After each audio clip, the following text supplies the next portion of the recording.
صحابه نقل میکند که روز حضرت عمر رضی الله عنه همراه من به سفر برآمدیم و میگوید در راه رفته ایستاده بودیم و به جای رسیدیم که در آنجا روشنی نمایان میشد و حضرت عمر رضی الله عنه آن زمان به من گفتند، میگوید که بیا رویم تا ببینیم که آنجا کیها هستند، شاید اینها مهاجران باشند، آنهایی که سفر کرده ایستادند و شاید که جای خواب نداشته باشند، بیا رویم از احوال آنها پرسان شویم. میگوید وقتی که حضرت عمر رضی الله عنه با من نزدیک شدیم، میگوید دیدیم که آنجا زن نشسته است همراه کودکان و حضرت عمر رضی الله عنه به آن سو نگریستند و گفتند که ممکن است که ما نزدیک شویم. بعد میگوید آن زن گفت که اگر تو با نیت نیک آمده باشی، با نیت تو خیر باشد، بله نزدیک شو، اگر نیت تو خیر نباشد ما را به حال خود بگذار.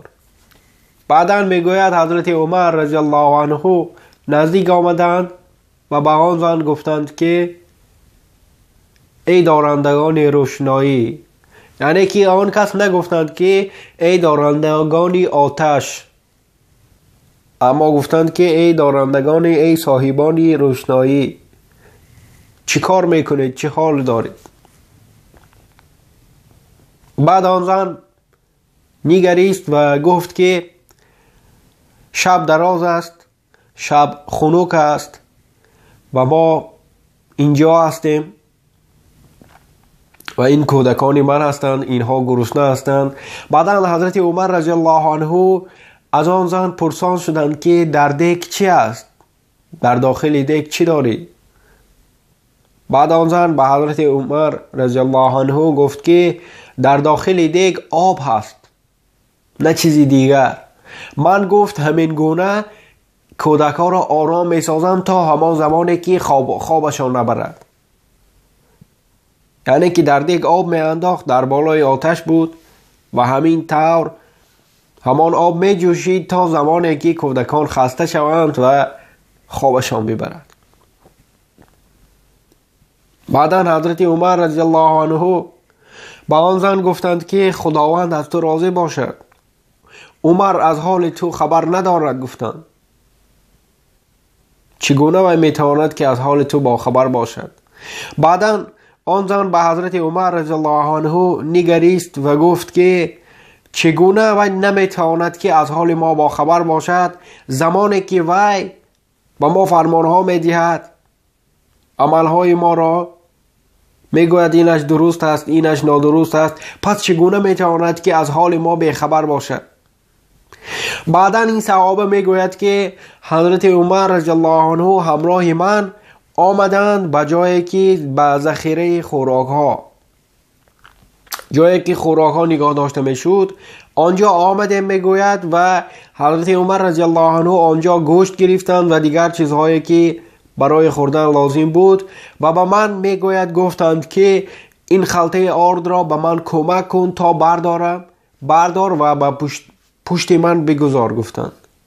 من گفتم میگوید که یا امیر المؤمنین، من این خلطه را به جای تو میبرم. همین طور میگوید 2 بار و 3 بار حضرت عمر رضی الله عنه از او خواهش میکردند که آن خلطه را برداشته به پیشتاره آن کس بماند.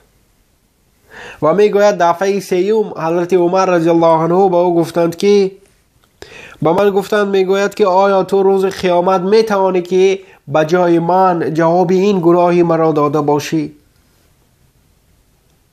بعدا میگوید من راضی شدم، خلطه را برداشتم به پشت حضرت عمر رضی الله عنه گذاشتم و ما زود به نزد آن زن و کودکان آمدیم. میگوید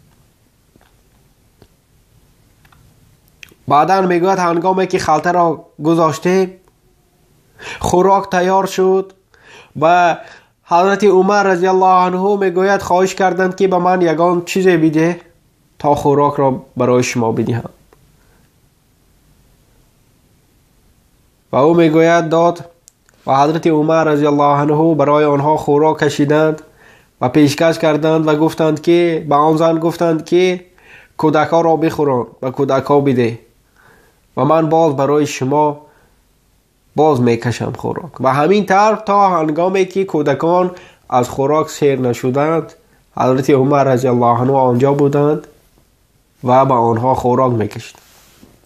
بعدا میگوید هنگامی که کودکان سیر شدند، حضرت عمر رضی الله عنه خیستند، کمی راه رفتند و آنجا دراز کشیدند در روی زمین. و من میگوید آن دم گفتم که یا امیر المؤمنین، شما کارهای دیگری دارید، کارهای دیگری که آنها کارهای اساسی هستند، کارهایی که ضروری هستند. بعدا میگوید دیدم که هنگامی که حضرت عمر رضی الله عنه آنجا خواب بودند، کودکان می آمدند به بالای آن کس می برآمدند، بازی می کردند، خرسندی می کردند و همین طور تا همان زمانی که آنها خسته شدند و خوابهایشان برد.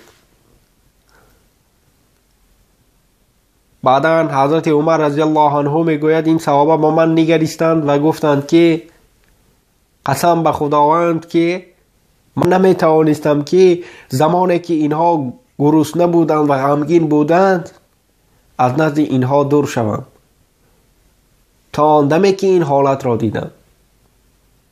بعدا میگوید هنگامی که ما از نزد آن زن دور می شدیم، آن زن به نزد ما آمد میگوید و گفت که به حضرت عمر رضی الله عنه نگریست و گفت که به خداوند سوگند که تو بهتر از امیر المؤمنین هستی.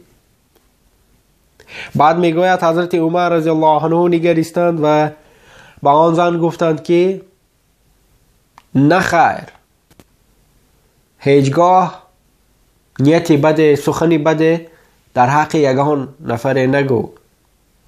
و گفتند اگر تو به نزد امیر المؤمنین آمدی مرا با آنجا خواهی یافت. اگر گفتند با خواست خداوند تو به نزد او آمدی من آنجا خواهم بود. و همین طور میگوید ما برای خود ادامه داد.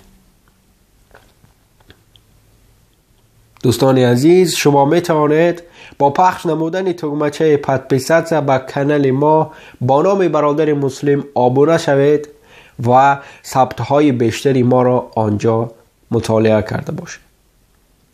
خداوند نگهبان هر یک شما. السلام علیکم و رحمت الله و برکاته.